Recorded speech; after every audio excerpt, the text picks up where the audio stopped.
Hey guys, Coach Kelsey here. We are starting a brand new series called Catching Confetti. This content is based on the book by Brett Burchard and Chris McAllister, and we're going to be going through 7 mindsets of a champion.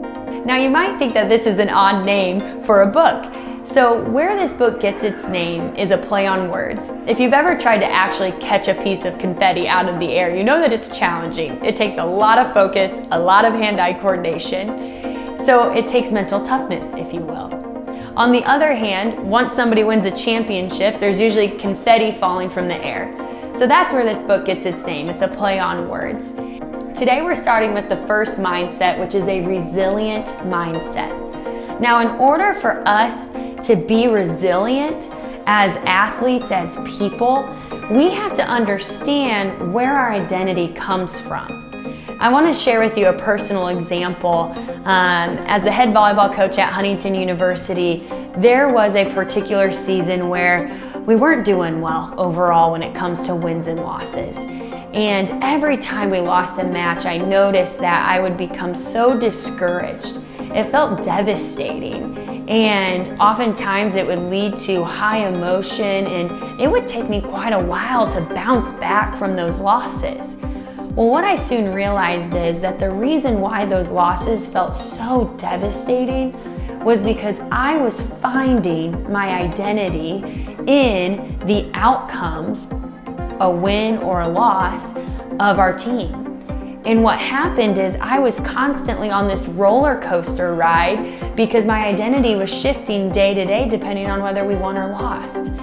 Well, through a long process of going to counseling, having conversations with people I trusted, and doing some personal work, I was able to recognize that I need to make a shift in where I find my identity. I then made the shift to finding my identity ultimately in Christ.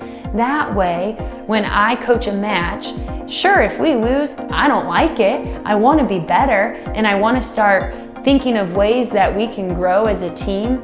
But I feel very motivated after a loss now rather than feeling so devastated, because now that win or loss isn't changing how I view myself. In order to establish our identity, we have to first know what our identity isn't. Oftentimes we tend to find our identity in mission, what we do, or community, who we're in relationship with.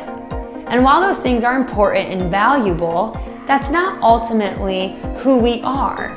So I want to challenge you. I want you to make a list of your mission, what you do, and your community, who you're in relationship with. And I want you to honestly ask yourself, in which of these areas do I tend to find my identity?